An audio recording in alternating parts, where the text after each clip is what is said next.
Fellowship family, to this week's episode of the Deeper Podcast. As always, I'm your host, Douglas Russell Congdon. I have my usual co-host with me, Brian Paul Trias, and we are joined by worship pastor extraordinaire, William James Horn the Fourth, or as we like to call him, Quadtastic. The Quad. Do you have any nicknames that go with the fourth? No. You don't? No. Oh, that's so sad. Trey is such a cool nickname for the third, and then once it gets to four, it just tapers off extraordinarily bad. Yeah, we got Quint for 5. Yeah, but nothing for 4. There's nothing cool I'm going to call you Quad. I don't know what you're talking about. Okay. Bill, this podcast obviously is the best podcast that our church has. However, we now do a regular podcast that you are in charge of. And tell our listeners a little bit about it in case they haven't tuned in yet, caught any of it. I mean, it's June 11th, so hopefully they've checked out a little bit of it. But tell us how the Sing devotional is going. It's going well. So we're now halfway recorded. So we're scheduled out through after by halfway recorded, you mean like halfway through the year? We've got 130 devotionals recorded, which is... That's awesome. Oh, yeah, because you don't do... It's 5 a week, obviously. Yeah. So 260 for the year. Yep. So... Congrats, man. Halfway done. That's an accomplishment. Both, like, all right, we're halfway done, and it's also kind of depressing. Like, we're only halfway done. But it is... I say this to everyone. It is a lot of work, but it's also a lot of fun. Like, we really enjoy doing it. So It's been just a really cool opportunity to kind of strip things down, break it down real simply, and just worship together. Yeah. With a lot of our volunteers, bringing them in, some of our other leaders. That's been really neat to see them in that environment and hear from them. So that's great. Since this is deeper and we're talking to people who generally are volunteers at the church or behind the scenes more, give them some of the numbers. How many people have listened to it? Because aren't you able to do like unique? Yeah, so we've had somewhere around 950 unique people. That's awesome. Engage with it over the course of the year. Average on a given week is somewhere around 300 or so. That's so cool. That do it. About 240 a day, 250 a day. Mm-hmm. So not everybody's consistent. Look at you! I'm talking about you, listener. And the worship initiative came 3 weeks ago, a month ago. I don't know if you've seen the video, but we had, they wanted to come up because I guess this is something that not everybody knows. We're the first church to want to do this, especially to the extent that we're doing it. Most of the churches who have ever leveraged it have been like for a conference. So they've done like a week leading up, some of the songs they're going to sing for a conference or something like that. But we're the only ones who have done it consistently.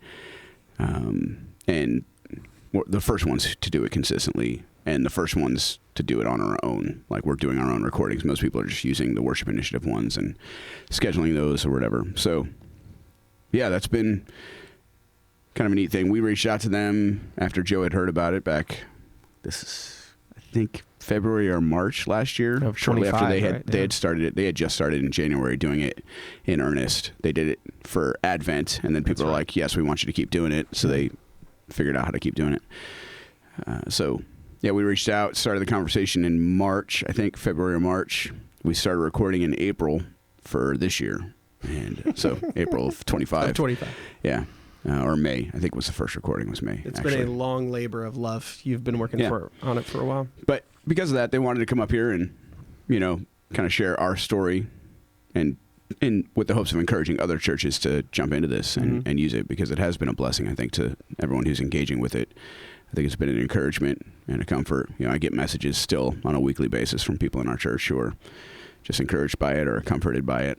So, it's been real cool to see how that's happened as well. You said, in case you haven't seen it, so they made a video about the church or about Fellowship's use of it. And do people have access to it in some way? Yeah. Emma on shared it with our social media stuff. Okay. So it's out on Facebook and not great for Brian and I, who are, and you're not on social a lot either, but not on socials. Okay. But if you want to check this out. Emma just told me she was doing it. So that's the only way you know it's That's the reason I knew. So that video was incredible. I loved they did it a great so job. much. If you haven't seen that video, go to Fellowship's Facebook. It's also on Facebook page and check it out. You can't search for anything on Vimeo, but it's on Vimeo too. Good luck finding it. Yeah, for those of you that love Vimeo. But so it's great. I think it's just been they did a good job telling our story. I think, and being a reflection of our people and our church and whatnot. It's really neat to see. Yeah. And really, like, it was fun to hear them after meeting with several of our people and interviewing them. Just, they like, we now have a new appreciation for kind of your church and just a new love for your church. Just kind of makes them feel like part of it. That's which is awesome. Kind of cool. So yeah, that's great. Sweet. Well, thank you for doing that pod. Thanks for doing this better podcast that you're on right now. Really appreciate that. As I know you remember well, a big part and probably the most important thing that we do here is our quick question of the day. QQOTD. And it's been a kind of a wacky week's worth of weather. Maybe even longer than that. But I can't remember a time where we had the intensity of the storm we had on Monday night, followed by like a tornado warning 2 days later. And you guys, especially sitting here, have felt the ill effects of the weather, as I know so many people have. So, Brian, why don't you just tell the lovely people that are listening, what was your Monday night like? Starting at 12:30, we hand pumped our sump pump till about 9:30 or 10 the next morning. Oh my gosh. And so we'd fill up, I don't know how big the bucket is. That's it? Yay big.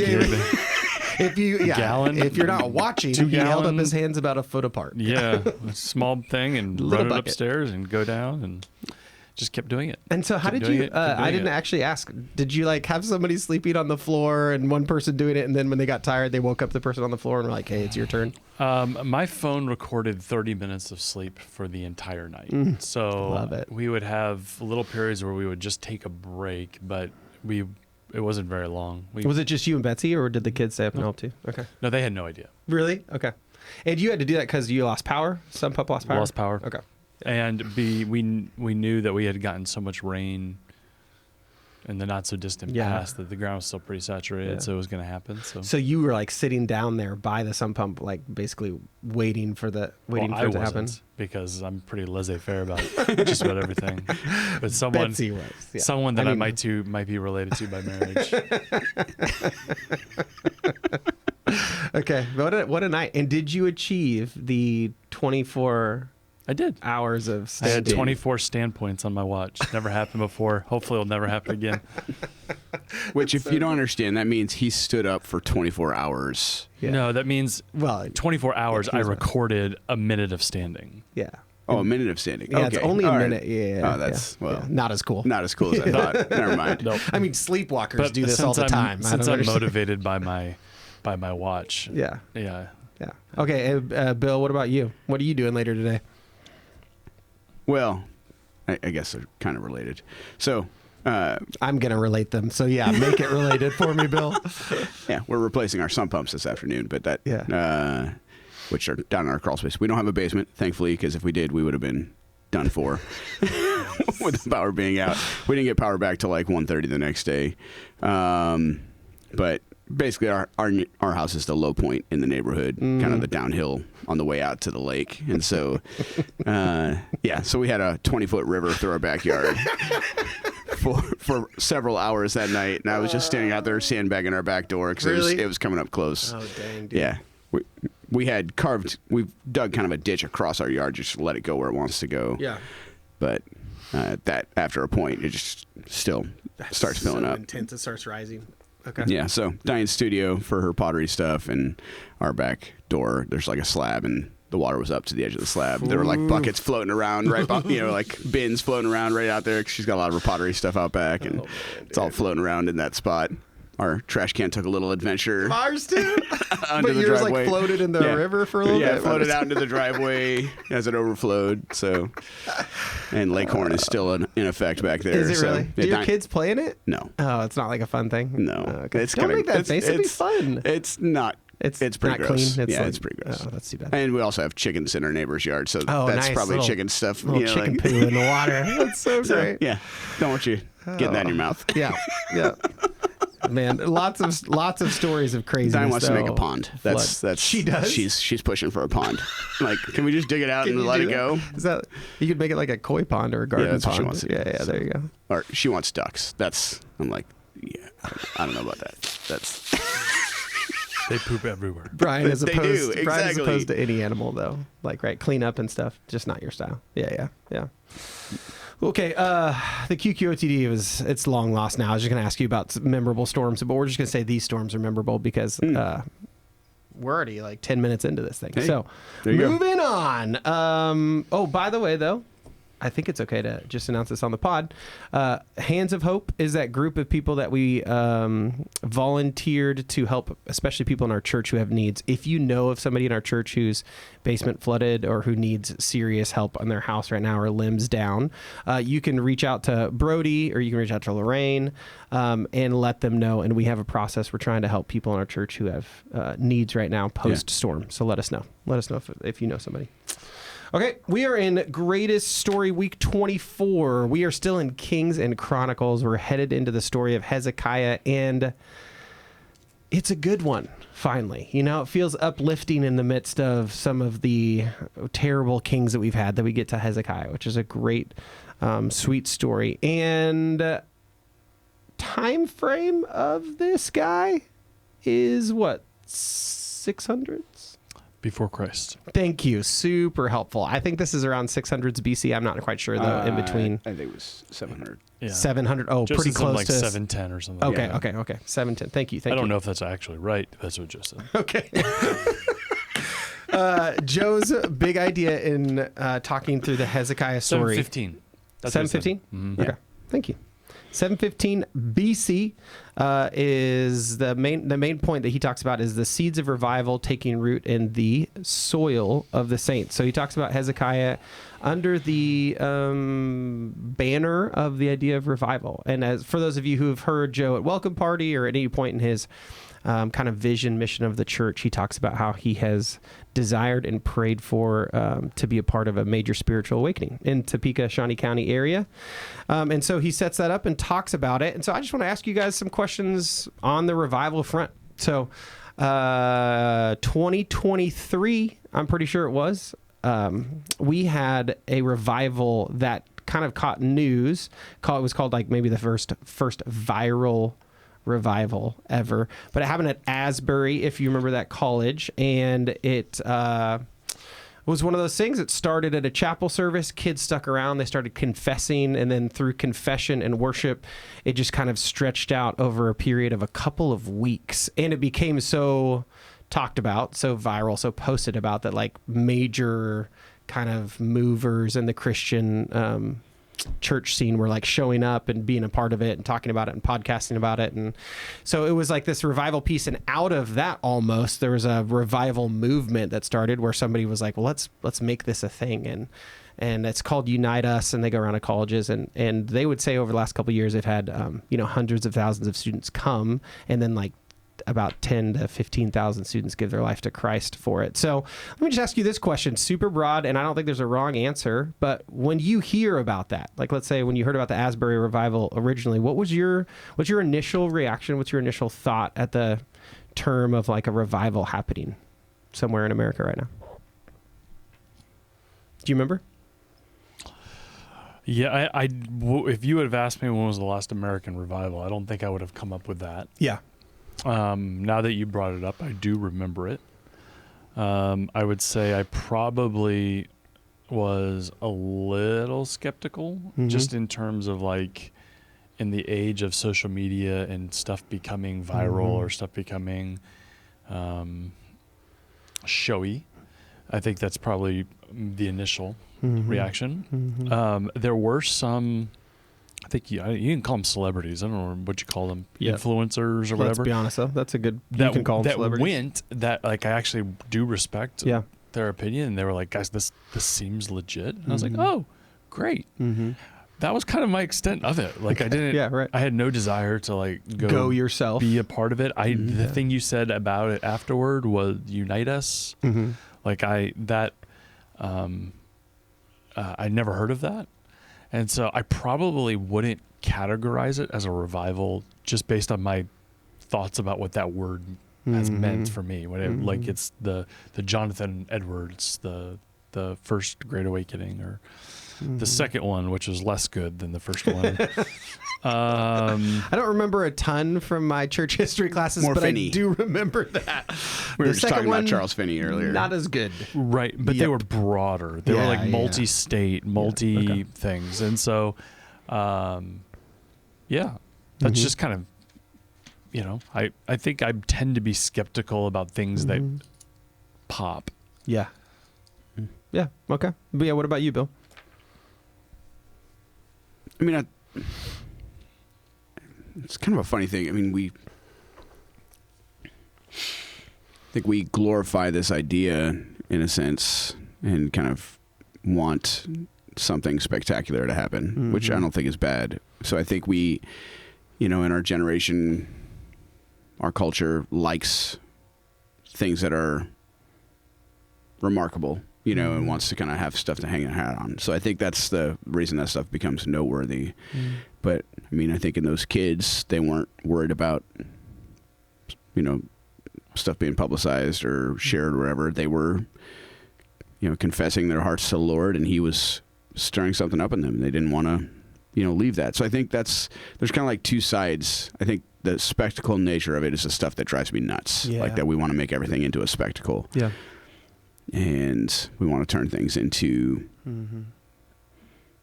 just something to share, something to go viral or something to share where the Lord just wants our hearts, and I feel like the kids who were there, the students there, the people who were participating in that, like that was genuine. That was genuine. Yeah. Yeah. Their hearts were turning to the Lord, and they were, confessing their sin. They were turning from things that were not of Him and trying to dedicate themselves to Him and His purposes and spend time with Him and to delight in Him, and I think those are all beautiful things. And so I love what was happening there. I don't love the kind of turning it into a spectacle kind of piece. Well, we need to go check this out, and let's. Yeah. Well, I mean, you want to Yeah. get likes, and you want to. Yeah. So I just that whole thing, but I mean, you can go to the early church and. The apostles went and checked things out. Like, okay, is this legit? What's going on here? When the Gentiles started coming to Christ, that kind of thing. So, I think there's an element of like, we need to be sure that, or we're curious to see what's actually happening here. Is this of the Lord, or is this something else? I mean, I've seen stuff that was not of the Lord. I've been around that happened in Lakeland where my previous church was. And we had, I'm not going to go into who it was. Not who it was, but what did it look like for it to be kind of fake? It was around a faith healer kind of guy. Okay. And he was, yeah. Okay. Well, let me ask you this. Have either of you guys been a part of even a smaller picture of like a revival, whether in your youth group or your school or your church at a time? Have you ever been part of, and I do think you make a good point. Semantics here are important. So what do we mean when we say revival? But for me, it's just like a mass return to the Lord, right? Or repentance and turning to the Lord. So, and that mass can be small or big. Have you ever been a part of something like that where you were in the midst of it? I'll go first so you guys can think a little bit. The one thing that comes to my mind is a church summer camp when I was in high school. And the thing that set it apart from all of the other church camps, obviously doing student ministry for a while, I've seen the cry nights, right? I've seen what feels like an over-emotional kind of like purging, weeping, but not a lot of substance to it. And I just remember this one year, I'm trying to remember what the actual talk was, but what happened afterwards was confession. And I think what you said earlier, Bill, when we were talking about this offline, was like confession is like the start of it, the true mark of a start, maybe, of that. And I just remember the things that people were willing to stand up in front of other of their peers and admit to and confess, and then go off to the side and be prayed for and stuff like that. I remember this night still vividly out in the parking lot of this hotel, basically, and I was like, gosh, it feels like the Spirit is heavy in this place because people are actually confessing and repenting of their sins. But anyway, that's the one moment in my life. My dad would tell you he was at Wheaton when they had I forgot, they just called it the Wheaton Revival back then, but it was also marked by extreme confession, somebody standing up, being bold enough to be the first, and then like confession, worship, and prayer just for a period of like a week, and just people returning to the Lord. And for Wheaton people, it wasn't a lot of like salvation, right? It was just a lot of like returning, repenting, and yeah. So anyway, those are the things I think of when I think of revival. Yeah, and so when you're giving those examples, are you talking about Christians who are kind of saying, "Hey, my life's out of order and it's coming back in line"? Yep. Yeah. Definitely the majority of both those. Yeah, Yep. because when I think about like the First Great Awakening, when Edwards wrote his book, kind of examining it, it was called "Surprised by the Nature of Conversion." So it was a lot of conversion. So unbelievers becoming believers. Not revival. Revival.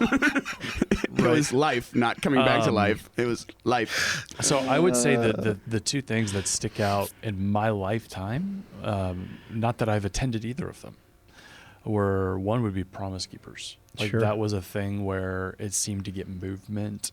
People were going. Mm-hmm. It looks like they would say their lives were changed. And I think I've met a lot of men who are like, hey, Promise Keepers was a turning point. It was huge for me. Yeah.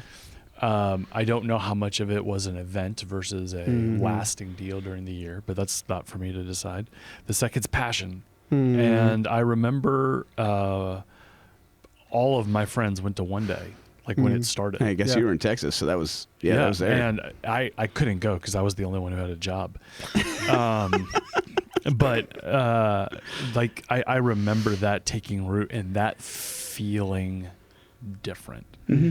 Now, a lot of it feels like the emotional, we're going to play the right music, we're going to have the right message, a lot of weeping.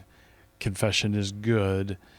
Confession can go one of two ways. Confession can go I'm ashamed now that I've done this and I'm going to kind of go my own way, or it could be I'm living in the freedom. So I would say those are the two movements that I would go, they've made an impact on culture. Yeah.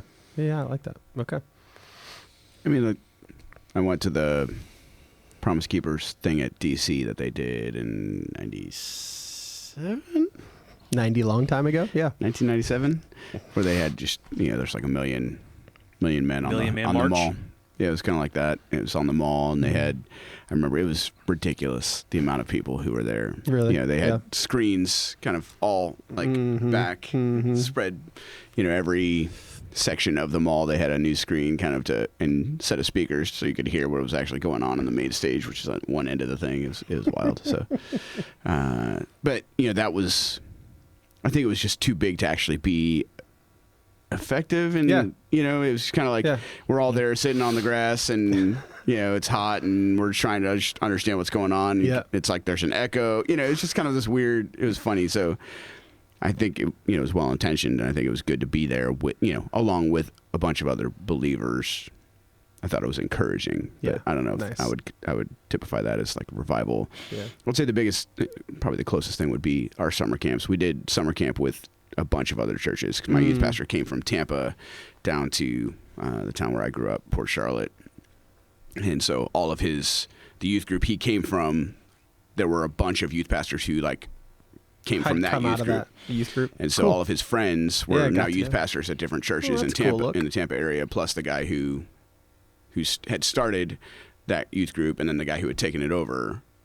And so basically all of these churches were now connected and together. So we did a camp that was called Tampa Top, which was based off of Mountaintop. I don't know if you've heard of that, which was like a service project. Teen Outreach Project was the TOP thing. And so I think it's in Kentucky, the original one. Anyway, it was basically service projects during the day, and then you come back together, worship together in the evening and whatnot. And so that was always I think a moving time within our groups and whatnot, and encouraging. And there were glimpses of that. I think those were kind of highlight moments for many of us. So, okay. Yeah. That's great. So when we talk about, I'm trying to remember, it was definitely a class or a discussion in seminary, what needs to happen in a people group in order to be prepared or ready for revival. Now, we do not determine revival. That is a Holy Spirit-led thing. Yeah.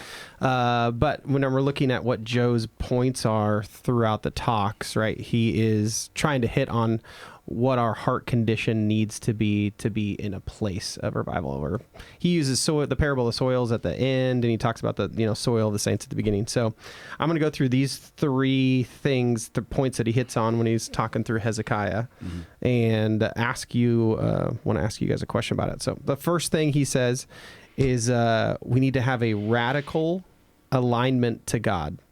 So the alignment of our thoughts, words, actions to reflect God's character and commands.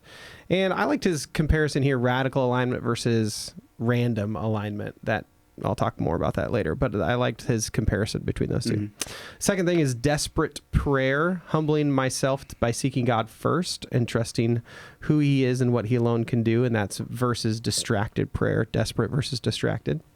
And the third one is God-sized purpose, enlarging the scope of life beyond myself and into God's kingdom values. So out of those three things, living your life with a radical alignment to God, living your life, I guess, with your prayer life being characterized as desperate.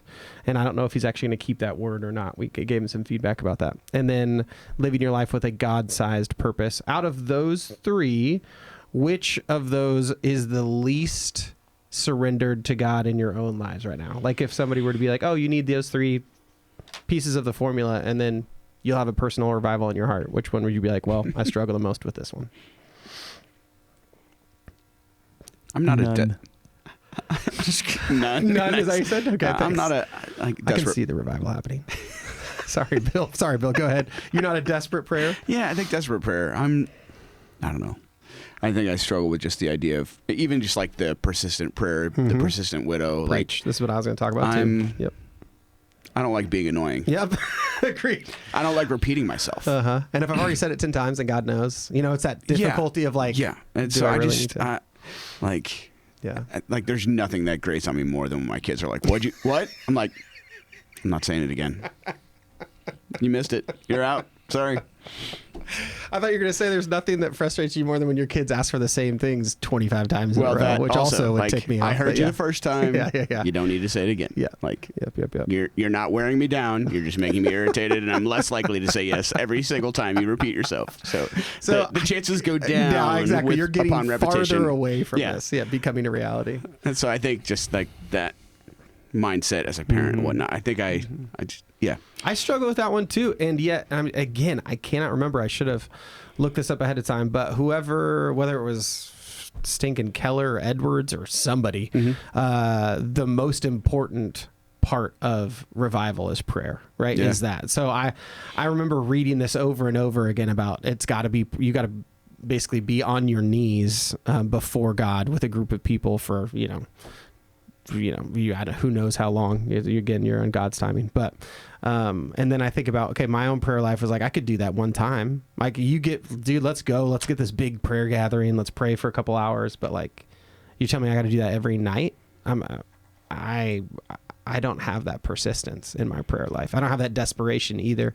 Even when we consistently pray for non-believers to know Jesus by name in our family at night, there comes a time after like the 30th, 40th time we prayed for the same person that I know in my heart, I don't know if I've lost hope, but it's kind of like I've said this one before, like, if you're going to do it, that's fine. If not, I get it. Like, I'm going to keep throwing it out there. Yeah. But so you and I have talked about this before with the Keller, his book on prayer. And one of the things that was kind of unlocked something for me, because I really just struggle with, God knows. Yeah. I'll mention it, but like, it's in his hands. I'm not worried about it. I'm going to trust it with him.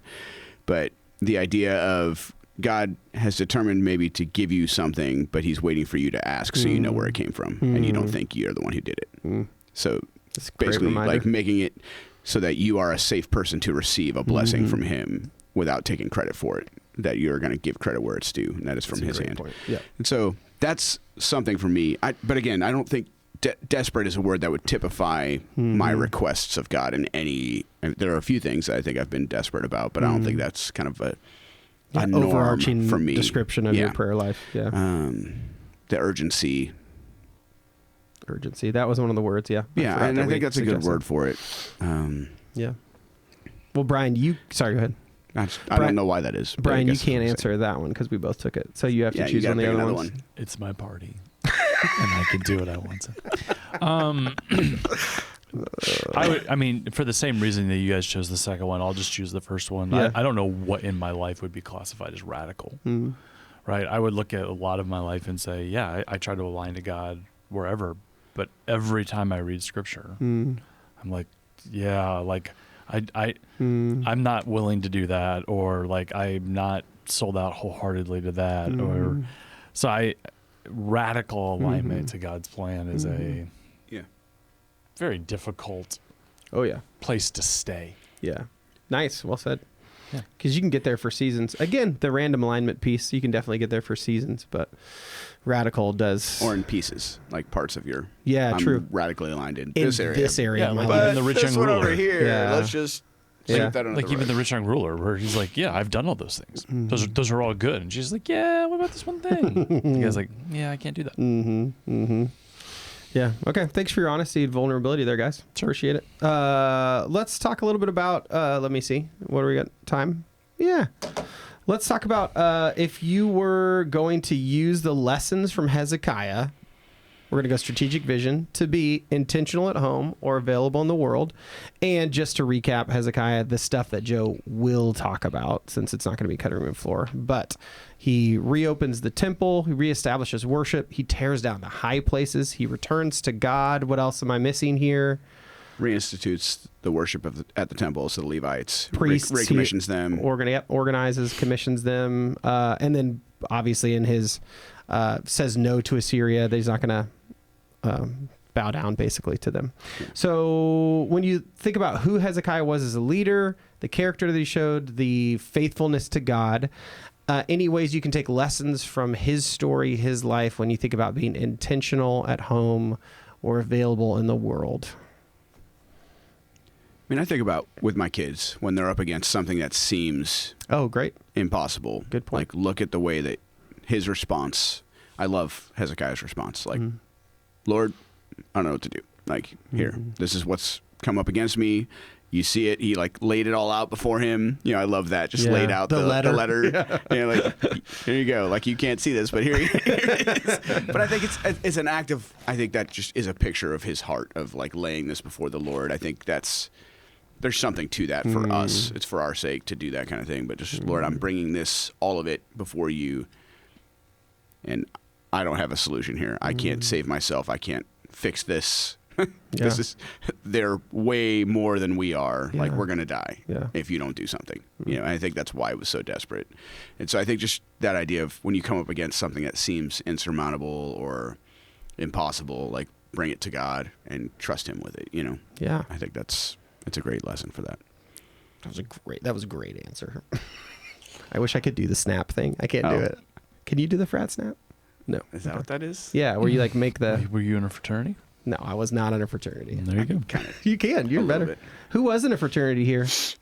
I don't know. Only one. Had the chance to say it. So I'll go available in the world since he went. Nice. The other one. I don't know why you're laughing. Sharp as a Wasn't tack. funny. The Hezekiah, if he was known as a reformer, if he was known as doing all of these things, it means the culture before him was definitely opposite of that. So what he was doing, we look at that and go, yeah, he was doing what was right. I think everyone else in the time would be like, what in the world are you doing? Why are you cutting these things down? Why are you unlocking the temple? Why are you taking our bronze serpent and getting rid of it? Why are you doing all these things? And so he might not have been thought of as cool or as good or as... He may not have had a lot of fans. Yeah. And so yet he did what he point. knew to be right and stuck with it. And so when you are making decisions to reform your life, to radically align to God's plan or whatever, Yeah, to God. you're going to have people who are like, why are you doing that? Yeah. Like, you're crazy. Like, this isn't fun. Jesus freak. Yeah. And that's going to tempt you to stop, but don't, because if you are following God's plan, you're in the place you need to be. Love it. like it too. It's tougher to, because it's not explicitly in the text, but is a very easy one-to-one line that you could draw there. So thanks for pointing that out. That's a good idea. Love those answers, guys. Great work. Almost like we prepped. And you didn't. Let's just be clear, because people are going to think that was 100%. staged. But yeah. Okay. Good stuff. Let's go to cutting room 4. Tell me some things that stood out to you about the text. I didn't realize you had hand motions now. I know. Okay. Well, the hand motions are optional, but now that once the drop got created, we realized we needed to like give some space for it. So, love it. Okay. Yeah, I haven't watched. Next time, Bill. I've Next time never watched you'll it. get to do it. Okay. I've listened to it. I've never watched it. Okay. Have Stop. Yes, of course I have. Stop hurting He my likes heart. looking at himself. I do. I just stare at myself. I fast forward when everybody else is talking and just get back to me. Wow. That was a terrible outfit choice, sir. Sorry. Man, you should really fix your hair before you do that. Sorry. No, you're great. Okay. Cutting room floor. What is in the story of Hezekiah that's not going to make the sermon? That's not going to make the sermon. Yeah. Did he talk about the end of the story? No. No. That's my favorite weird part. I think that's all cutting room floor stuff right there. It's all fun. Could be the whole thing. Why don't you talk about the end of the story? Well, which part? Is this 185,000? Like, what's the number of this one? What are you talking about? Who? You mean the Assyrians? Not the Assyrians, I take it? Yeah. Oh, Yeah, he talks yeah. about that.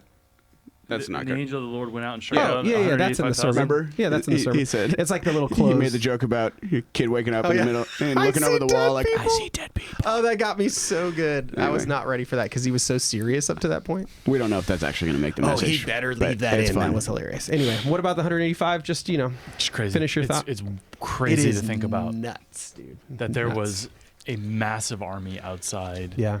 And one day there's a problem, and one day they're all dead. They're just dead. I was going to say they wake up dead, but they don't. They don't wake up. I mean, and he doesn't go all the way through the Lord's response to Hezekiah's prayer that True. Isaiah shares. And so like the summary of that is We're in 2 Kings 19? Where are you at? Yeah, 1934, just the summary then is, for I will defend this city to save it for my own sake and for the sake of my servant David. So it's still kind of, because he's keeping his promises to David Yeah.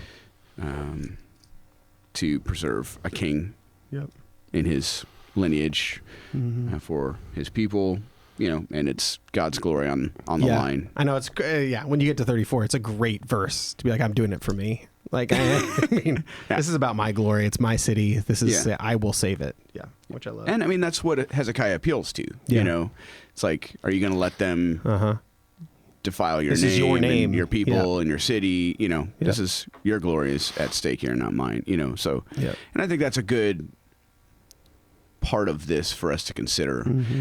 Like, if we're just concerned about our own reputation and our own glory and our own whatever, like, that's small potatoes in the kingdom of God. You know what I mean? Like, our lives, and that's kind of why I think the God-sized purpose and the radical alignment to his ways and his kingdom and what he's about, like, our lives are to be leveraged for the glory of God and his kingdom. Yeah.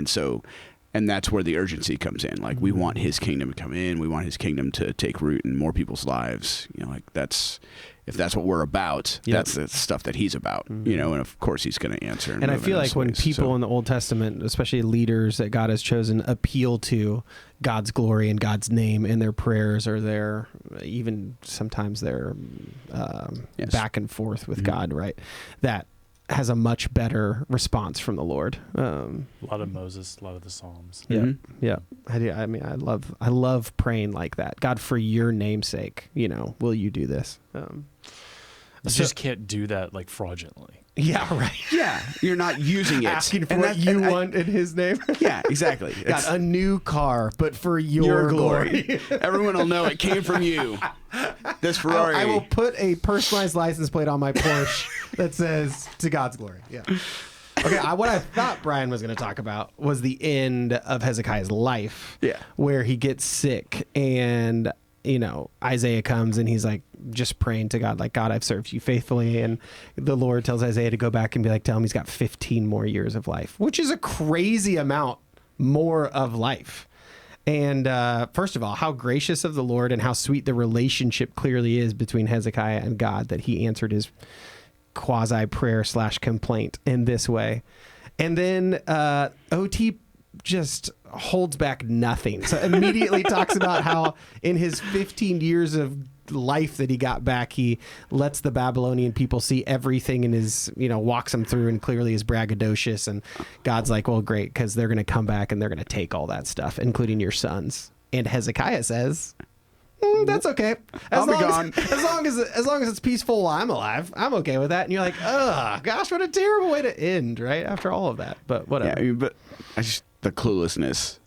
Yeah, you're just like, let me show you all. Let me show you all my treasure. Here, let's show you the back room over here. I got some special stuff back here. You want to see this? Look what else we have. Here's the ark. Sorry. Anyway. Just like, really dumb, I wonder if really they're like making a list. No, they got that too. That's the notes app. In the Well, got to come back for that one. It's very similar to David. The end of life stuff? It's a census, right? They are have these immense victories. Mm-hmm. They have highs. heart for the Lord, and then they get a little full of themselves. Mm-hmm. Yep. And David has the census. He has this Babylonian envoy stuff, and the end of their life does not resemble the beginning of it. Mm-hmm. So, yeah. Pray to die young. Hezekiah is recorded 3 times in the scriptures. It's in 2 Kings, it's in 2 Chronicles, and then there is an ellipse thing in the book of Isaiah where there's like all the prophecy stuff, but right in the middle there's 4 chapters of just narrative. I don't remember if it's the Chronicles or the Kings one. But it's like almost verbatim from one of them. You would guess Chronicles, right? And Since Chronicles is the more godly. I'm going to take that and I'm going to add that to my account. And so you read this story 3 times. It's one of the few stories that gets that much treatment like that. Yeah, that much attention.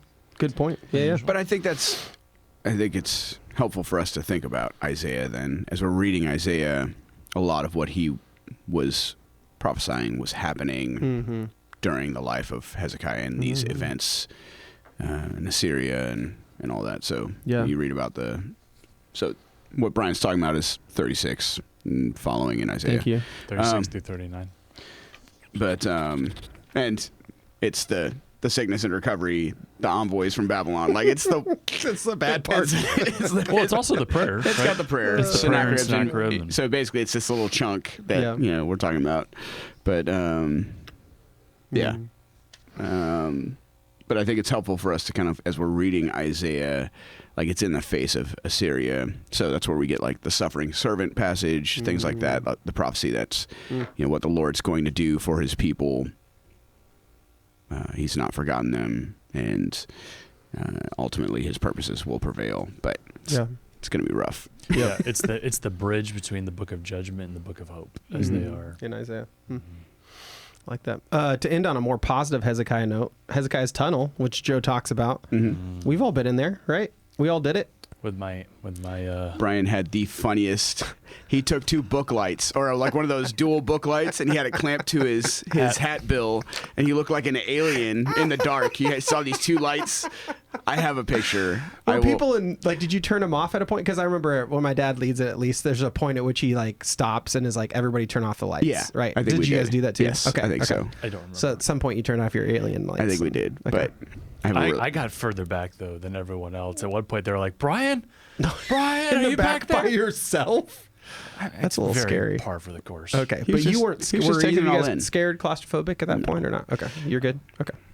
Anyway, that's one of the coolest things that it remains in Israel, that you can walk through it just like they did. It's from that time period, but it's such an experiential thing instead of some of the touristy stuff. You're going up and you're reading a sign and you're looking at something you can't think, but like Hezekiah's telling you, you're like, in it. I'm in it. This is awesome. I mean, the craziest thing is that they met in the middle. Yeah.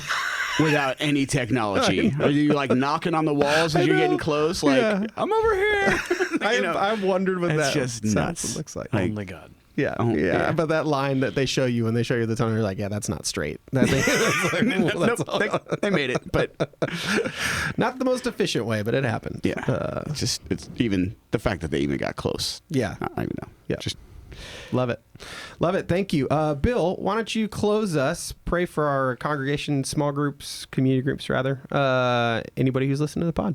All right, thanks, Lord. Thank you for just the word that you give us, that we can study it, that we can know what you did, all those years ago in Hezekiah's life and in the kingdom then, and that we can take away from it stuff for our own lives and our own day-to-day.